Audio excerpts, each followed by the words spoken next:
Did you know that information and ignorance are like light and darkness? When light comes into your room, darkness must fly away.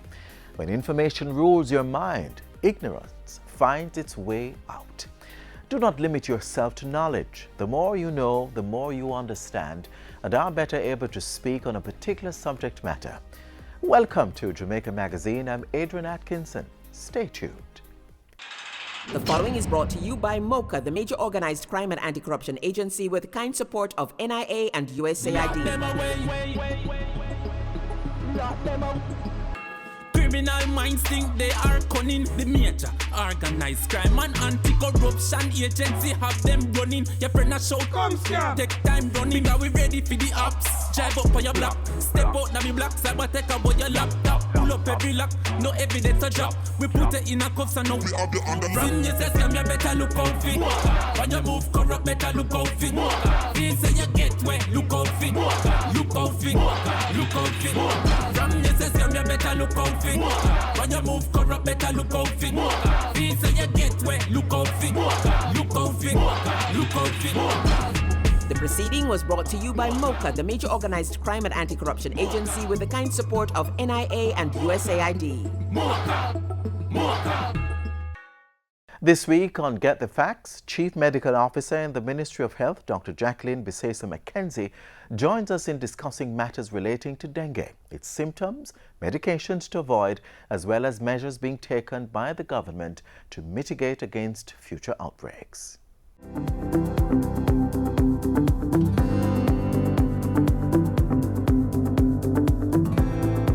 Welcome to Get the Facts. I'm Enthros Campbell. Today we're discussing dengue fever. Our resource person is Chief Medical Officer of the Ministry of Health, Dr. Jacqueline Bisesa McKenzie. Stay with us and get the facts. Welcome to the program, Dr. Bisesa McKenzie. Thank you. Right, so the government has confirmed a dengue outbreak. What does that mean? Well, first of all, I would say that dengue is endemic to Jamaica. What that means is that since 1977, when dengue was introduced into the island, we have been having cases every year. So we have cases every year and throughout the year. However, for the year, there are times at which there are more dengue cases because there are times that the dengue virus, which is carried by the Aedes aegypti mosquito, the Aedes aegypti breeds and become more frequent, more in number at certain times of the year. And so therefore from August to December each year we have more cases of dengue in keeping with more mosquito being around. Now, so therefore if we look from January to December, we have what we call a seasonal pattern where the numbers go down March, April, May, and then they start going back up. August to November, we peak about November, and then we come back down. Now, so at different times of the year, the numbers are dependent on the time of the year. When we have an outbreak is when we have more than is expected for that time period. Okay. So in December of 2018, we had more than was expected for December 2018. Yes. To go back a little, you said it is endemic to Jamaica. Tell us, what do you mean by that? That means that the virus is here in the country. It doesn't have to be brought in by anybody for us to get a case of dengue here. And it is endemic here. It is here because the mosquito that the virus lives in, multiplies in, is here in the country, which is the Aedes aegypti mosquito. Right. So some months we have more cases than others. Who decides on the cases, and what are the methods of testing to confirm cases? Okay. Well, because we have the cases right throughout the year, we have what we call a surveillance system in the country where we depend on clinicians in the field all across the island to report in whenever they have certain illnesses. So certain illnesses are what we call reportable illnesses. They are illnesses that we have a concern about to know when the cases are rising. Dengue is one of those. So the physicians, they make a notification to the Ministry of Health so we can track how much is happening throughout the year. When we see those numbers going up, then we are looking to see, is it above what is expected for that time of the year? Yes. Now, how do we, so that is how we get a notification that I, as a clinician out there, I see a case, it's fever, joint pain, and I think this is dengue. I make a notification to the ministry. Now, when the ministry gets that notification, it looks at the case and it says, does what the doctor described meet what we call dengue? Does it meet the definition? If it does, then it is a suspected case of dengue. Now, our numbers in terms of what we consider to be an outbreak is dependent on the suspected cases. It is not dependent on confirmation. Confirmation let us be sure that this is in fact dengue, because a lot of viral illnesses look alike. And so you have Zika, you have chikungunya, you have influenza, and different viruses look the same. And so therefore the confirmation is really about making sure. But the actual, to say that we have dengue, we base that on the clinical findings, what is reported, and what is called a suspected case. Okay, because there is this quick test that some doctors do. Is that accepted as confirming a case? We have different tests for dengue that we use to say if it is dengue or not. Now, when a patient develops dengue, there are different phases of the illness. And the test that is done is dependent on the phase of the illness. And that is why we cannot depend on the confirmation. Because in the first 5 days of the fever, so we call day 1 when the person develops a fever. The fever usually lasts about 5 to 7 days. During that period, that first period of the illness, you can pick up the virus in the blood. And so you can test for the virus. Now, of course, if the patient presents to the doctor after the fever has gone, then there's a likelihood that the virus will not be picked up. And you test for what we call an antibody, which is the body's reaction to the virus. So dependent on when the test is done, you can say if dengue is there or if it is suspected. Now, the test that the doctors have, those tests in the panel that they have tests for 3 different things. It tests for the antibodies, 2 different types of antibodies, and it tests for the virus as well. Now, the 2 different types of antibodies, one of them called IgG, is there once you have had dengue. If you had it when you were a child and you are 25 now, if you test it, it's going to be IgG positive. It does not mean you're having dengue now, okay? So it depends, using that test, the doctor has to be very careful to look how many of the 3 things that they test for are positive. Because if it's only 1, we cannot rely on that. But if 2 or more is positive, then it is a better test to say that, yes, this could be dengue. So once I have dengue, that's it, I won't ever have it, or that strain. There are 4 types of dengue. Yes. And once you get one type, as far as we know now, you will not get that one type again. But you can get the other types. And what is important to note is that after getting dengue the first time, the repeated infections tend to be more severe. Okay, we take a break now. When we come back, we look at the illness and what government is doing to counter this problem.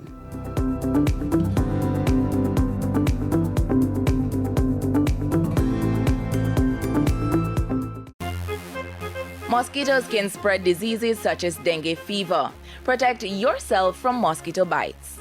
Use a mosquito repellent that contains DEET. Sleep under a mosquito net, close windows before dark, open windows and doors during fogging, cover your body as much as possible, and wear light-colored clothing. Protect yourself from dengue and other mosquito-borne diseases. Do your part to prevent mosquito breeding in your surroundings. A message from the Ministry of Health.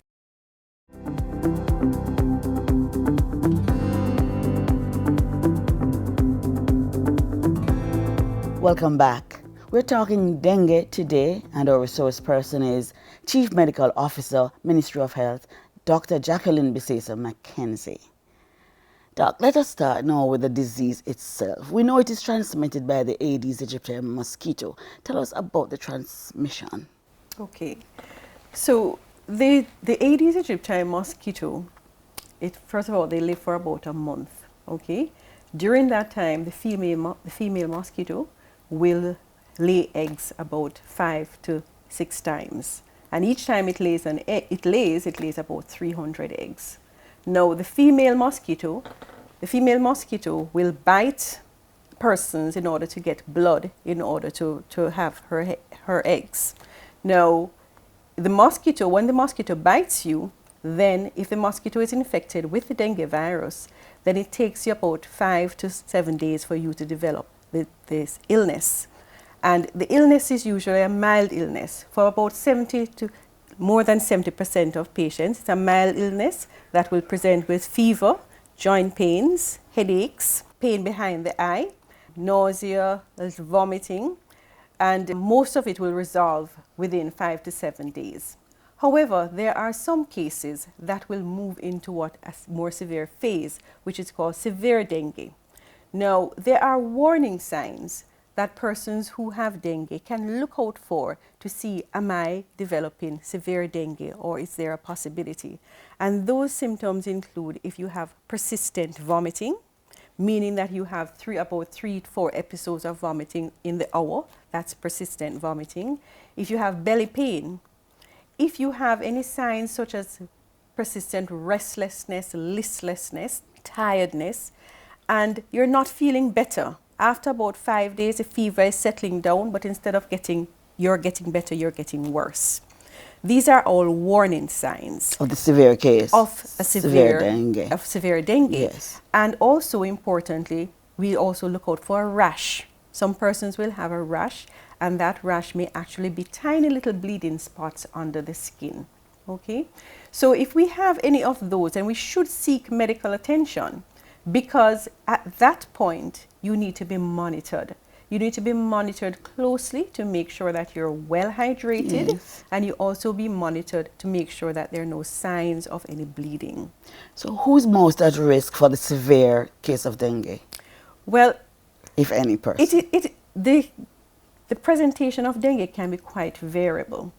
Of course, the very young, the very old, persons who have a decrease in their immunity, persons who are sick with chronic illnesses are more likely to develop severe cases of dengue and of any illness because your body has less ability to respond. Okay? We have illnesses also that compromise your ability to clot. Okay? So if you have any of those illnesses, if you have like blood diseases or diseases that you are on medication to prevent clotting, then of course it will make you more likely to bleed. And so therefore you will tend to get a more yes. severe cases. Yes. Or sicklers also tend to be at risk. So we have the very young or sicklers in particular. Those are the cases that we have to look out for. Right. So tell us what we should do when we see these signs, when we notice these signs. When we see, first of all, if we suspect that we have dengue, most cases you can manage at home. If it's just fever and headache, most people will take Panadol, paracetamol or Cetamol, and they will feel much better. If you are not getting better, then you should see your physician. And this does not mean necessarily at the hospital. You can go to your health center or you can see your general practitioner. Now, your general practitioner or the person in your health center will tell you what are the signs to look out for. If you have any of those warning signs that we mentioned, then you should be in a facility that you can be monitored. Yes. Now, we can monitor some patients in the health centers, but most of the cases that we would need to monitor would need to be in the hospitals. Right. Okay? Are we seeing an increase in the cases of dengue or severe dengue at this point? Well, we are seeing an increase in the number of cases, and that is why we are persistent in our messaging. And we are persistent in trying to get rid of the breeding sites for the mosquito. We have seen an increase in the number of severe cases of dengue for this outbreak. And of course, the warning signs in particular that we want persons to look out for to ensure that they reach the hospital early. Now, the course of the illness while you are in hospital, we have to remember that it's mostly a monitoring and intervening if we see anything that is happening. There is no cure for dengue. So therefore, the only cure you can have is not to get dengue in the first place. How can we help that? Well, the mosquito, very, very simple. The message has been out there all year that you have to reduce the breeding sites of the mosquito. This mosquito is a mosquito that likes to be around people. It needs our blood in order to reproduce. And therefore, it is around your house, in your immediate surroundings, that they will breed. So you need to look for anywhere that there is water, stagnant water, that the mosquito can breed in. So if it is in the plants, in the tiles around the houses, certain plants themselves will accumulate water. Persons need to make it a habit that every week they go around the house and they look for these breeding sites. Shrubs, when the grass is growing up, the moisture accumulates there and the mosquito will breed. Garbage, it is very important to remove all the garbage from around the house because the mosquitoes will breed in the containers that are there. So it's very, very important for the individual, the household member, to take an active part because, as I said, once you get dengue, the severity of the illness we cannot predict. The course of the illness we cannot stop. We can only monitor and treat what we see happening. We have to wait out the course of the illness. Prevent it, you must prevent yourself from getting bitten. Right, and it is a fact that the severe case of dengue can lead to death. Severe case of dengue can lead to a decrease in the blood supply to vital organs in the body that can cause failure of those organs, the kidneys. It can cause problems with the heart, with the brain, with the liver, and it can cause severe bleeding that can lead to death. Yes. So tell us about the government's initiatives to combat the cases as much as So the ministry can. has been working. We have been very, very active since the beginning of last year in terms of the public education program. The main thrust is towards preventing the breeding of the mosquito. Yes. And so therefore we have to make sure that the public is aware. Our main campaign has been to get into the households, in the premises, into the communities. We have been engaging what we call vector control workers since July last year. And this was not just last year, because previously this was really as a intervention for Zika.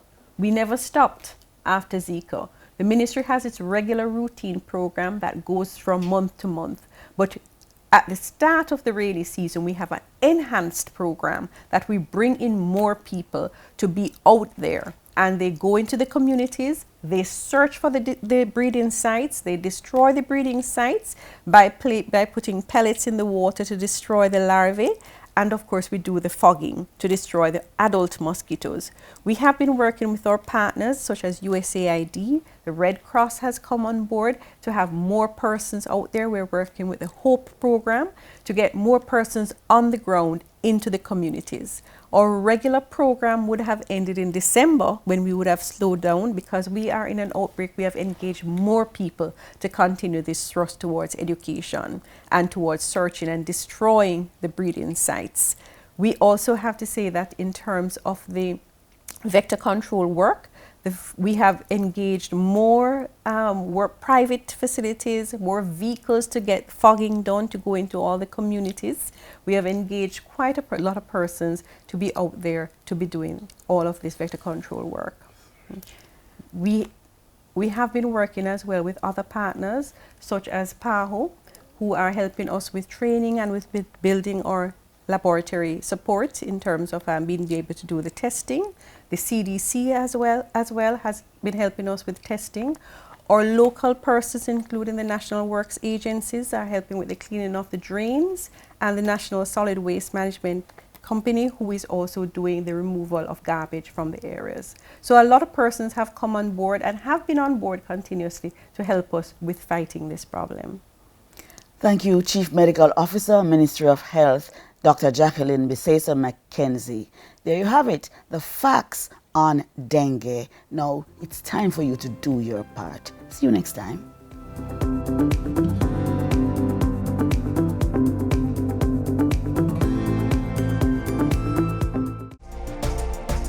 Cancer, stress, high blood pressure.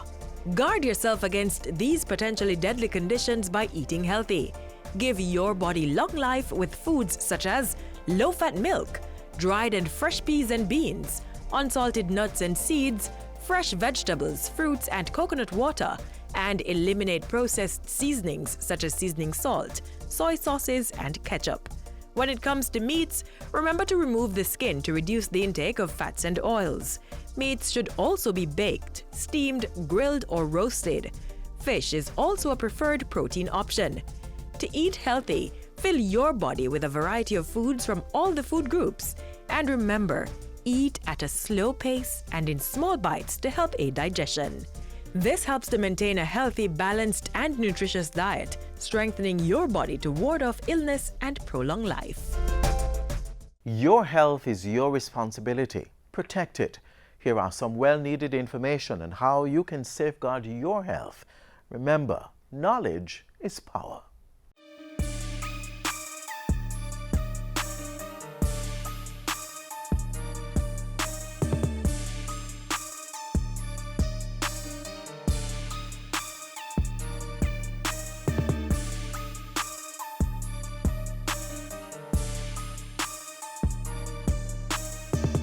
Dangerous strains of bacteria such as E. coli and Salmonella can cause serious health problems when the food we eat become contaminated through improper handling and not being properly cooked. In light of the dangers, there are some important precautionary measures we must observe to protect our health. We have to make sure we know where we're purchasing our food. If it's straight from the farms, if it's from the market, it's from the supermarket, it's from the meat shop. Ensure that it is clean. When you are preparing the food, ensure that you have a separate cutting board for meats, separate cutting board for vegetables, and you're constantly washing your hands. If you're going to eat out, ensure that the environment in which you're going to take your family is one where you can trust that the food is being prepared in a clean environment. We love our street food, and we encourage, as Consumer Protection Agency, we encourage that economic activity. But we're saying you're to take precautions as well. Ensure that your street food are from reputable persons that you know you can trust. Check the expiry date on food products before purchasing and check them again before cooking. In food preparation as well, the education is to ensure that you separate the raw from the cooked. You know, the raw and the cooked is a totally different environment. So when you mix the two, that's when you have contamination. That's when you have food poisoning. That's when you have a member of the family who might end up in the hospital because they're either very young or they're elderly or their immune system has been compromised.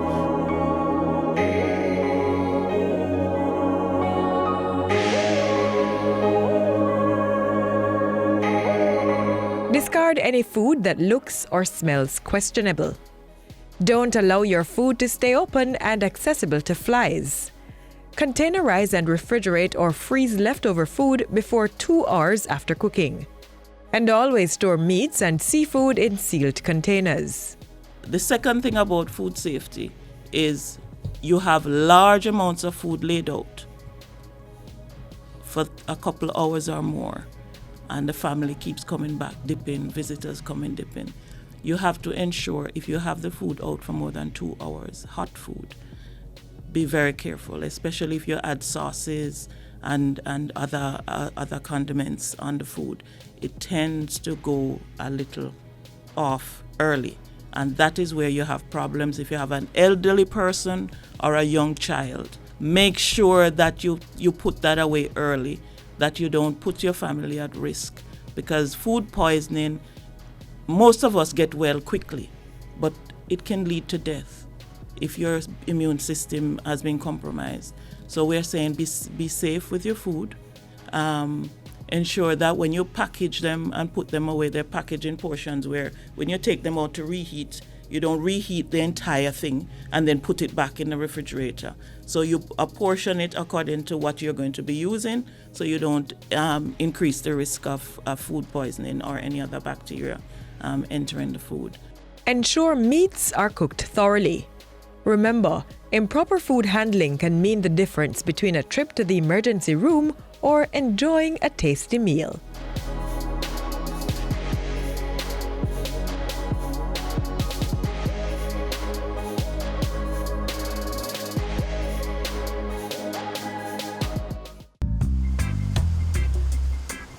Living in Jamaica is an experience that you cannot put in words. There's an energy in the atmosphere that just feels good.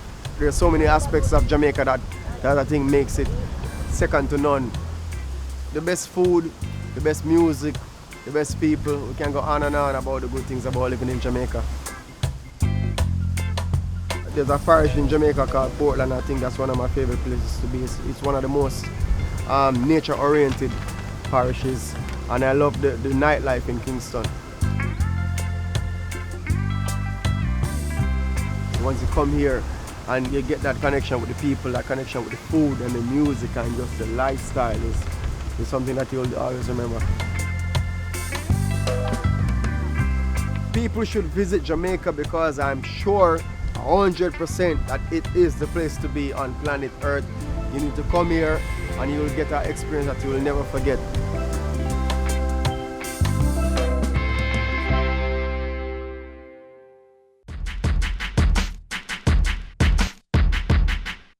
On January 9, 2008, the government announced that February was to be officially declared as Reggae Month, a time to highlight and celebrate the impact of the musical genre on the country's social, cultural and economic development.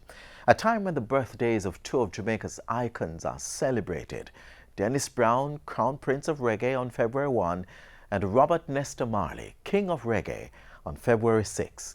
Ever since, the Ministry of Culture, Gender, Entertainment and Sport has been developing activities to make Reggae Month an international phenomenon and making Jamaica the showplace of reggae music for the world.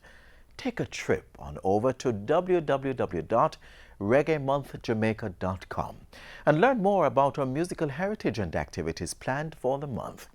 We here at the JIS are giving you the tools to not only enjoy yourselves, but to make you more informed as we aim to make Jamaica the place of choice to live, work, raise families, and do business. Do you have a loved one, friend, or client who passed away since 1998? The Electoral Office of Jamaica needs your help to update the voters list with information for these persons, government agencies, churches, insurance companies, hospitals, and funeral homes, and you, the public. We want you to provide us with the records to confirm the status of these persons. Call the EOJ at 888-991-VOTE or visit the nearest EOJ office. For more information, visit our website at ecj.com.jm.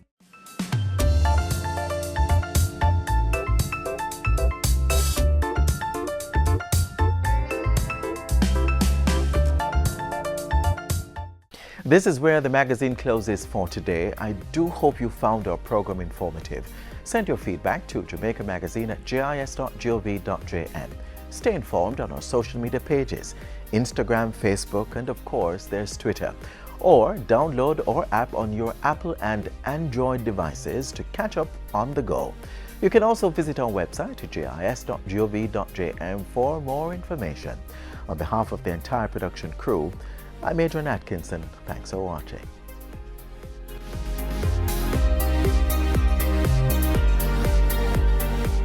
This has been a production of the Jamaica Information Service, the voice of Jamaica.